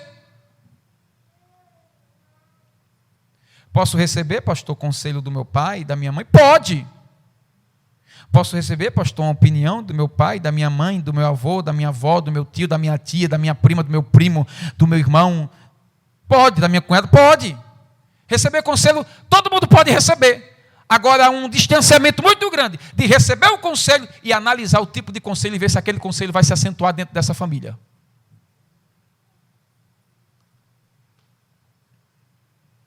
Caminhe aí, meu irmão, lendo esse texto aí, por gentileza. Criando os filhos sob disciplina, com todo respeito. Pois se alguém não sabe governar a própria casa, como poderá... Não sabe o quê? Não sabe governar a própria casa. Como cuidará da igreja de Deus? Só um minuto aí, viu, irmão? Irmão, escute bem, isso aqui é falado em escolas bíblicas de obreiros, isso aqui é falado em encontro de casais, isso aqui é falado em escola bíblica de obreiros e membros, isso aqui é falado em escola bíblica geral, IBG. Isso aqui é falado, irmão. Porque tem casa, irmão, que você vê, que você olha, que você entra, que é uma bagunça só. Não tem postura, não tem identidade, não tem conotação, não tem manifestação, não tem postura de como é, de que forma vai ser, de comportamental, não tem isso. Entendeu? É diferente, irmão. Tem lá que ele é bem visitado. Eu acho bonito esses lá que são muito bem visitados, esses lá assim, que todo mundo almoça lá, chega lá, come, senta, entendeu? Essas coisas assim, farto, eu acho bonito isso daí. Mas tem lá que é diferente, todo mundo entra, mas faz o que quer, bagunça, mexe para lá, mexe para cá, vai para um lado, vai para o outro, é um negócio, irmão, que só Jesus para ter misericórdia. Mas aqui não tem não. Aqui não tem, no nome do Senhor Jesus. Amém, meus irmãos? Continua lendo aí, irmão, no nome de Jesus. Não seja neófito. Não seja o quê? Neófito. Eu estou te inquirindo. Meu irmão, pelo amor de Deus. Você não é proibido você não saber de determinada coisa. Agora, o que é proibido? Proibido é você não ir atrás do conhecimento de tal coisa para você ter resposta para tal coisa que é perguntada a você. Porque você como obreiro, você como membro da casa de Deus, você como servo, você como avô, como avó, como pai, como mãe, como tio, como mão, como primo, você como pessoa, você tem a oportunidade. Nós estamos vivendo hoje no século 21. Nós temos hoje o celular. Lembra lá da campanha? Dá um Google aí! Entendeu? E depois verifica se o Google está certo também. Continua aí, minha irmã, no nome de Jesus. Para não suceder que se ensoberbeça e incorra na condenação do diabo. Pelo contrário, é necessário que ele tenha bom testemunho dos de fora, a fim de não cair no opróbrio e no laço do diabo. Semelhantemente, quanto a diáconos, é necessário que sejais respeitáveis de uma só palavra, não inclinados a muito vinho, não cobiçosos de sorte da ganância, conservando o ministério da fé com uma consciência limpa. Também sejais estes primeiramente experimentados. Primeiramente o que, irmã? Experimentação. Escute bem, por que o diácono ele é experimentado para o serviço no ministério? Porque nós estamos hoje no fundamento da identidade ministerial do obreiro e do membro. De que forma ele é experimentado? Ele é experimentado pela sua liderança, pelo seu líder. E esse experimento ele é mútuo, ele é dia a dia, culto a culto, tempo a tempo, para que de fato possa ver se esse que é diácono, ele possa servir ao Senhor de fato bem. Você se lembra lá de Atos Apóstolos, capítulo 6? Aí depois nós vamos para o capítulo 7. A separação dos diáconos. E aí, quando aquela separação daqueles homens ali, ele dá ali a característica daquele homem, de alguns deles, cheios do Espírito, conhecedores da palavra de Deus. Porque hoje nós estamos vivendo a época de assim, separar. Bota aí, vai separando, vai consagrando, vai separando. E não é assim. Temos que ter direção de Deus, porque era assim antes, irmão. Vamos trazer um pregador para pregar? Vamos, quem vai ser? Vamos orar. São quantos dias de festa? São 3 dias de festa. Vamos trazer quantos pregadores? Vamos trazer 3 pregadores. Aí vai orar, rapaz, Deus colocou no nosso coração o pastor Lenilson 2 e o pastor Lenilson 3. Mas o pastor Lenilson vai vir. E aí veja, aí pastor Lenilson 1, 2 e 3. 3 pregadores, 3 dias, sim ou não? Eu lembro que na minha época assim. Depois que Deus revelava, mostrava os pregadores, eu me lembro como fosse já. As irmãs dobravam o joelho e elas iam orar para perguntar a Deus. O pastor Lenilson vai pregar qual dia? No primeiro, no segundo ou no terceiro? Qual é o dia que Deus quer usar o pastor Lenilson? Será que é no primeiro dia? Será que é no segundo dia? Será que é no terceiro dia?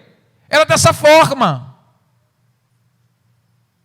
Mas eu ando um pouco esse Brasil, mas em muitos lugares por aí, muitas das agendas, muitos dos convites de pregador, é tudo troca, de combinado. Me dá cá que eu te dou lá, bota aqui que eu te boto aqui, faz assim que eu faço lá.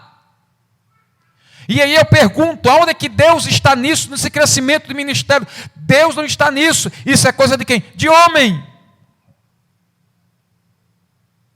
Se não tem jejum, se não tem oração, se não tem comunhão, se não tem fraternidade, se não tem identidade ministerial, identidade cristã, para que a obra de Deus possa se desenvolver, a obra não vai crescer, vai ficar fragmentada, e o nome de Jesus, de fato, que é para ser glorificado, não vai ser glorificado. É por isso que eu e você, escute isso daqui. Irmãos, qualquer coisa que nós vamos fazer, o que é que tem que acontecer? Nós temos que orar, clamar a Deus e pedir: Senhor, Tu estás neste negócio. Senhor, me mostra se Tu está aqui. Senhor, tem uma viagem para amanhã. Senhor, me mostra, me diga se é para ir para essa viagem. Se não for, faça alguma coisa. Era assim, era dessa forma. Mas hoje é de todo jeito, o pastor até diz, não vai, não é assim, se eu fosse você eu não fazia assim, vou falar assim, o pastor aconselha, o pastor dá a palavra, o pastor diz que não é, mas o crente vai lá e faz do jeito dele, repito, do jeito dele, não é do jeito da vontade de Deus. Aí depois, pastor, fui lá, pastor, deu errado, pastor, não aconteceu não, pastor. Aí o pastor é muito amoroso, não diz assim, eu falei para você. Eu não disse a você? Pastor, né, minha irmã, não deu não, né? Tá bom, irmão, nós vamos orar. Mas o pastor tem a consciência do que ele aconselhou, instruído por Deus. Tenho certeza, quantos conselhos, pastor Wesley, o senhor já deu para muitos crentes, tanto daqui quanto de fora? Direcionado por Deus, o Senhor deu, e daqui a pouco o camarada foi e não deu nada certo. Por quê? Porque não obedeceu o conselho, a instrução da liderança de Deus. Irmão, não estou fazendo aqui apologia ao pastor Wesley, eu estou falando que é assim, da Bíblia, Deus respeita autoridades eclesiásticas que Ele colocou. Se Deus respeita, se Deus colocou, quem somos nós liderados para não ter essa respeitabilidade? Vira a página aí, meu amado. Vamos para o tópico 2 aí, por gentileza. Leia para mim o tópico 2 aí, que está em negrito aí, por gentileza. Alguém também já conseguiu enxergar aí? A identidade produtiva do pastor e seus liderados. Tá, vamos lá. Abre aí Lucas capítulo de número 13, versículo 6.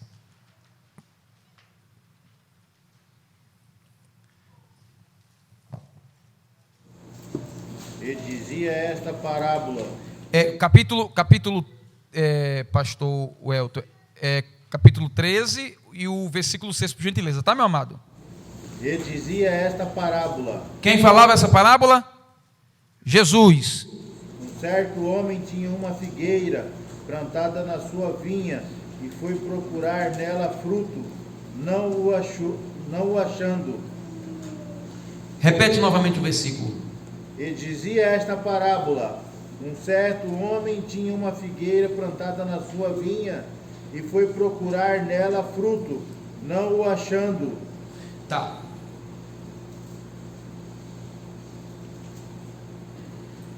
Isso aí é a improdutividade. Escute bem, essa improdutividade ministerial não é por causa do solo que não é produtivo.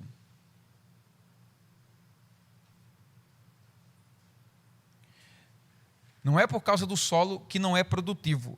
Essa postura de produtividade, eu até anotei aqui, porque aí na parte B do versículo aí, a gente pode aprender. Primeiro, qual? Eu até anotei aqui. O ambiente não é a fonte da produtividade.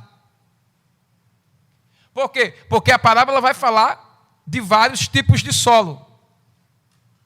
Mas quem está imperando esse solo, ele tem que ter de Deus a capacidade para desenvolver-se em meio a esses solos complicados, terríveis. E outra coisa que eu notei aqui, interessante isso daqui. A improdutividade nem sempre é ocasionada pelo solo. Não teve produção, não teve produtividade, não foi a culpa foi por causa, porque a igreja é pequena, porque ninguém me dá oportunidade, porque ninguém me olha. É que o pastor não me separou ainda para o diaconato, o pastor não me separou para... Eu estou aqui há 5, 6 anos, o pastor não me olhou, nem não me separou ainda, eu estou aqui, escorado aqui, o pastor não me coloca lá no altar. Eu tenho postura, eu tenho conhecimento para ser um presbítero, para ser um evangelista. E diante disso aí é interessante aqui, o obreiro não precisa de um solo fértil para produzir.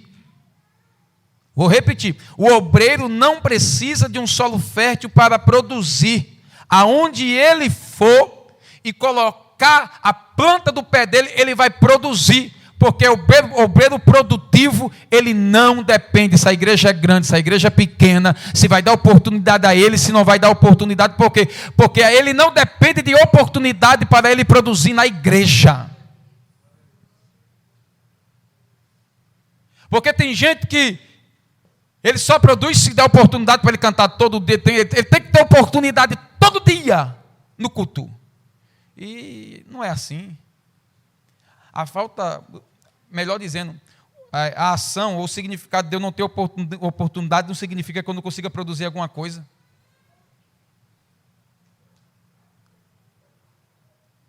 E eu vou falar outra coisa para você. Nós não só produzimos aqui dentro da igreja. Você sabia que a sua produtividade lá fora da igreja, ela resplandece aqui dentro da igreja? Por quê, pastor? Porque aqueles que veem você produzindo lá, irmão, não tem condição de você produzir lá fora e não produzir aqui dentro. Não tem. Não tem condição de você produzir lá fora e não produzir aqui dentro. B. O obreiro improdutivo, olhe bem, na maioria das vezes ele é justificador, que eu falei aqui. Não me dá oportunidade, como é que eu vou produzir? Não me olha, como é que eu vou desenvolver? Eu queria fazer um curso teológico, mas não tenho condição financeira de fazer um curso teológico. Mas ele não quer pegar a Bíblia, ler a Bíblia, ler e reler novamente, que é a maior teologia já existente na face da terra. Repito, a maior teologia já existente na face da terra se chama Bíblia Sagrada, Palavra de Deus. Aqui você encontra soteriologia, pneumatologia, armatiologia, bibliologia, cristologia, escatologia. Aqui você encontra todas essas estruturações da teologia sistemática. Outra situação que eu anotei aqui tem obreiro que só dá frutos se o ambiente for propício a ele. Se a igreja for grande, se o congresso for grande, né? Porém, frutos produtivos. Não depende do obreiro, mas de como este obreiro se comporta. Escute bem, a sua frutificação ministerial, ela está totalmente manifestada à luz dessa expressão. de como você se comporta, de como você o faz. Então, pastor, o que o senhor quer dizer? Eu quero lhe dizer que Deus lhe chamou e lhe confiou esse ministério para você produzir dentro da igreja de Deus. Você pode dar um glória para Jesus? Pode, meu irmão. Deus lhe chamou para você produzir. Deus não chamou você para você falar de A, de B, de C, de D. Deus não chamou você para ficar com isso, com aquilo. Não. Deus lhe chamou você para produzir. E a árvore que produz fruto, a árvore que tem frutos bons, frutos maduros, frutos verdadeiros, ela é conhecida. E quem não produz, aí o texto é claro.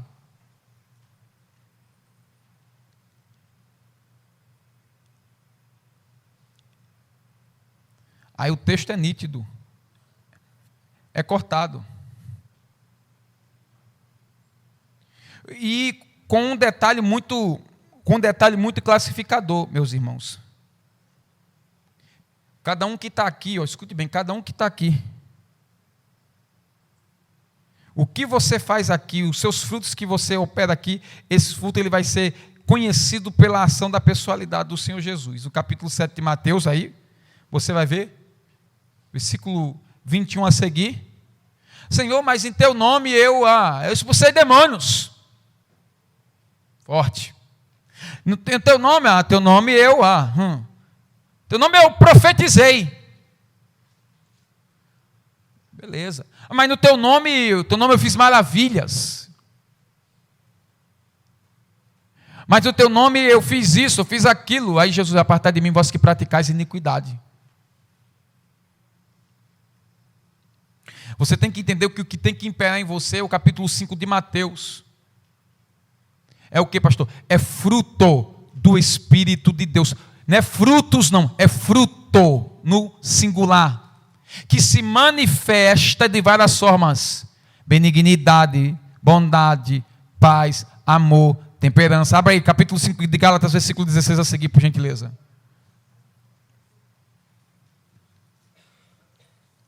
Já estamos...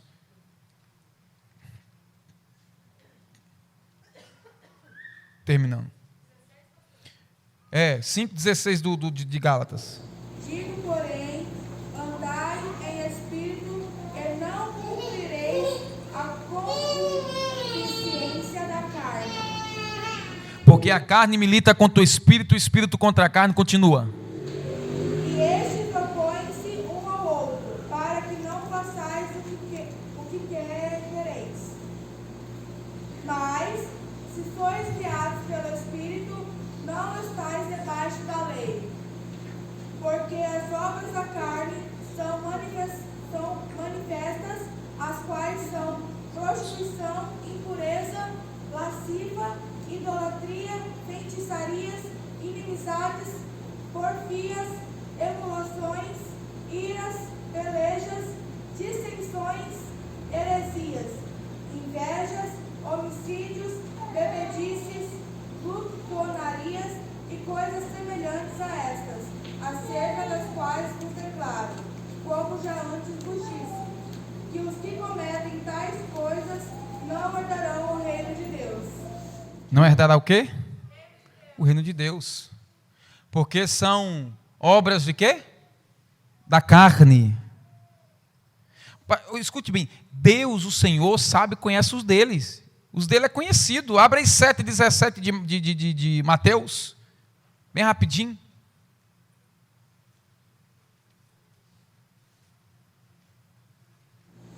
Assim toda árvore boa produz bons frutos, toda árvore má produz frutos maus. Então, a sua identidade ministerial é nesse perfil. A árvore boa produz frutos bons, a árvore má não produz frutos bons. E detalhe, não tem como mangueira, não tem como bananeira produzir abacaxi. Não tem. Não tem. Se é banana, dá banana. Se é maçã, dá maçã. Se é abacaxi, dá abacaxi. Então Jesus lhe chamou para isso, para você produzir frutos bons. Para quê, pastor? Para que naquele grande dia você não possa ouvir essa expressividade. Porque quem tem um fruto do Espírito, mansidão, aí o texto vai dizer lá que o mansidão é um dos frutos do Espírito, e 5 de Mateus vai dizer que os mansos herdarão a terra. Então, se você tem em você o fruto do Espírito Santo, eu vou explicar essa questão do fruto, porque as pessoas pensam que é frutos. Benignidade é um, mansidão é outro, domínio próprio é outro, ok? Amor é outro, não. Vocês conhecem romã?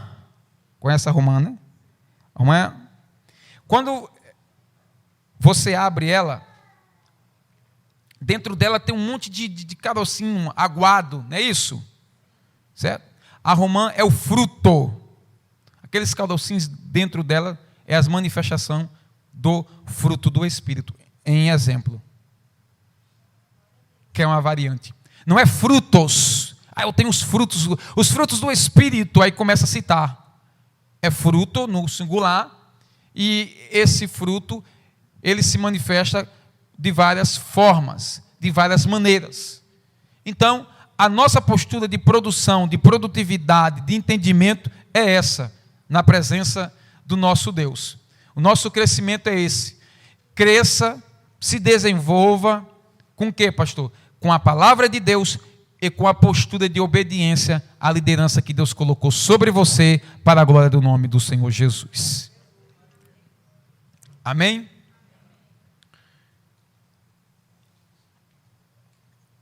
Eu posso falar aqui rapidinho, presidente? É bem rápido mesmo. Eu tenho aqui, 2 minutos. Rapidinho. Meus irmãos, ali atrás vai estar um material. Esse livro aqui, Reino Reinado, é um livro totalmente voltado para o ministério. Quem escreveu ele foi o pastor Sandro Fontoura com o pastor Eduardo Sampaio. É um livro abençoado. Eu vou ter ali 12 desses livros ali, eu vou sortear eles. Irmão Carlos vai fazer uma forma ali de pegar já está com o nome de vocês ali, e fazer alguma forma para sortear. Então, 12 desses livros aqui eu vou sortear. O resto vão ser produzidos com a Bíblia de Estudo da Mulher. Nós temos ali a Bíblia de Estudo da Mulher. Essa daqui é capa dura, tá? Ela é a Bíblia de Estudo da Mulher versalizada. Ela é de estudo. Essa daqui é lançamento 2022, 2023. Vai estar lá. Ela com o livro, o kit. Nós temos a máquina de cartão ali, tá? Nós parcelas ali, essa aqui até 4 vezes. E a Bíblia do Homem Sábio, também com o kit, ok? Então, se você quiser comprar uma Bíblia, todas elas são de estudos, tá? Tanto essa do Homem Sábio quanto essa daqui é de estudo. E essa daqui, essa Bíblia de estudo aqui da Mulher Sábia, né? Muito vendo como é que ela é bonita. Essa daqui dá para a pastora Val. Você vai dar uma glória para Jesus? Vai, irmão, aí ou né? E ela tem o kit. E essa daqui do Homem Sábio, obviamente, vai ser para quem? Será? Essa aqui é do pastor Wesley, né? Bíblia do Homem Sábio. O pastor Wesley vai gostar muito. É uma nova, ela 2020, 2023, saiu agora. Tem concordância bíblica, tem temática bíblica. É uma Bíblia muito boa, tá? Então vai estar aí. Amém, amém. Pode ficar de pé no nome de Jesus, irmão. Quer dar... Então vai estar ali atrás, se você puder adquirir, nós parcelamos ali no cartão ali para você, tá? O kit aí, para lhe abençoar, no nome do Senhor. Leva o kit, porque o kit fica melhor, né? Só, se você levar só ali vai ficar um pouco mais caro, e sobe um pouco mais caro. Levando os dois, fica uma benção. Para você, para sua casa, para sua esposa, para o seu esposo, para dar de presente, vai estar ali fora. E tem os 12 livros que o irmão Carlos vai fazer alguma forma para sortear para os irmãos, no nome do Senhor Jesus. Amém, meus irmãos? Vocês querem os livros? Sim ou não? Amém. Então vai estar aí, ele vai sortear no nome do Senhor Jesus. Senhor, nós te agradecemos por essa oportunidade de uma vez mais estar em tua presença. Nesse segundo dia, ó Pai, agora te pedimos a tua unção, o teu azeite, nos leva para a nossa casa, para o nosso lar em paz, cheio da tua presença, cheio da tua unção, do conhecimento, e que possamos colocar em prática este conhecimento na autoridade do teu nome. Ser com a minha vida, ser com a vida do pastor, ser com a vida de cada um dos irmãos da igreja. Glorifica o teu nome, eu abençoo eles como ministro do evangelho, em nome do Pai, do Filho e do Espírito Santo de Deus. E todos dizem: curva a sua cabeça e estenda as suas mãos.